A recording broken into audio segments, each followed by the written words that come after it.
क्या आप जानते हैं महाभारत में माता कुंती के कितने पुत्र थे और उनके जन्म के पीछे का रहस्य?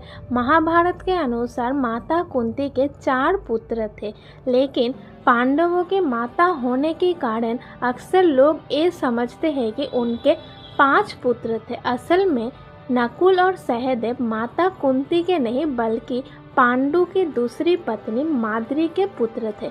आप जानते हैं कुंती के पुत्र का जन्म की पूरी कहानी। पहला पुत्र कर्ण। कुंती जब युवा अवस्था में थी तब उन्होंने ऋषि दुर्वासा की सेवा की थी।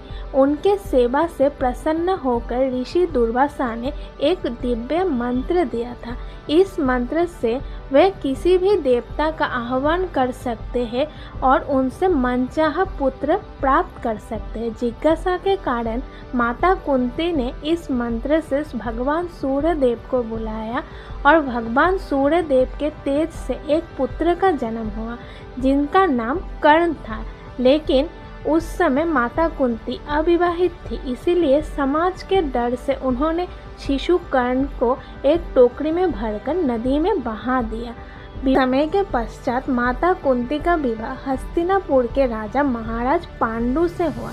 एक दिन शिकार के दौरान पांडु को एक ऋषि का श्राप मिला, अगर वे अपनी स्त्री के साथ संबंध बनाए तो उनकी मृत्यु हो जाएगी। इस कारण से महाराजा पांडु अपनी पत्नियों से संतान प्राप्त नहीं कर सकते थे।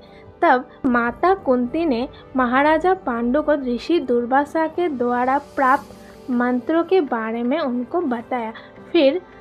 तब माता कुंती ने अपने मंत्रों का प्रयोग कर यम देवता को आह्वान किया और उनके आशीर्वाद स्वरूप उनको युधिष्ठिर की प्राप्ति हुई, जो सत्य और धर्म के लिए प्रसिद्ध है।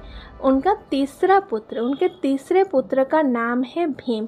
इसके बाद माता कुंती ने वायु देव को बुलाया और उनके आशीर्वाद फल स्वरूप उनको भीम की प्राप्ति हुई। कहा जाता है भीम बचपन से ही असाधारण बलशाली थे।